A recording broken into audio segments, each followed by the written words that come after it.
During the pandemic period, the United States has suffered economic impacts. Food banks have provided 8 million meals in the past year. Since the pandemic broke out, food banks have served 55% of people more than before. Starting in June of last year, Tzu Chi has provided food distributions at 4 areas, helping people in need. At the Chinatown in Manhattan, most people here are early immigrants who speak Cantonese. After the pandemic, Tzu Chi's distribution here also attracted second-generation Chinese immigrants. They decided to help seniors through volunteering at Tzu Chi.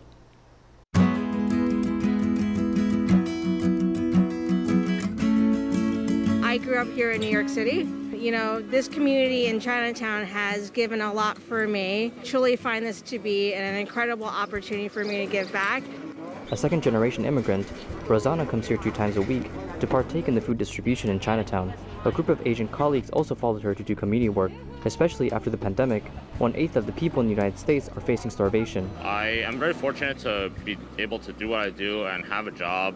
I myself know that within the Asian community, there are a lot of elderly that can be susceptible to it. Stefan is also one of the volunteers, as he works regularly during the week. In order to join the food distribution on Saturday mornings, he adjusted his work schedule and sees Tzu Chi's sincerity through his volunteering time here. So I've been to a couple of other food pantry distributions, and I will say that the food that they get here is really fresh. It's really of great quality, and there's such a enormous variety. Just for them to be able to get everything here in like a one-stop place is just very helpful.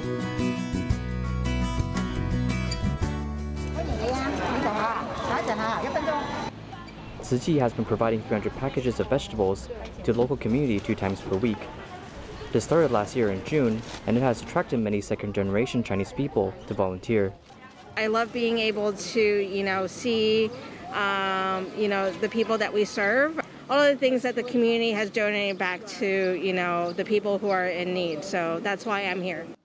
Be able to volunteer to give back. If it can help one family, if it can help 2 families or more, that just brings happiness to me. These packages of food are prepared sincerely by volunteers, then given back to Chinese seniors living in the community. Dr. James Chang has been serving here for 34 years, and during the pandemic, he decided to give back to the community. At my stage in life, I've got more than I could ever live on. If I can actively do something now, it would be the right time. The truth is, who needs it the most? He saw what we did for the community. He decided that he wanted to donate $100,000 into this effort that we made. Taking from the community, then giving back to the community, the healthy cycle of love will for sure accompany community residents through the pandemic.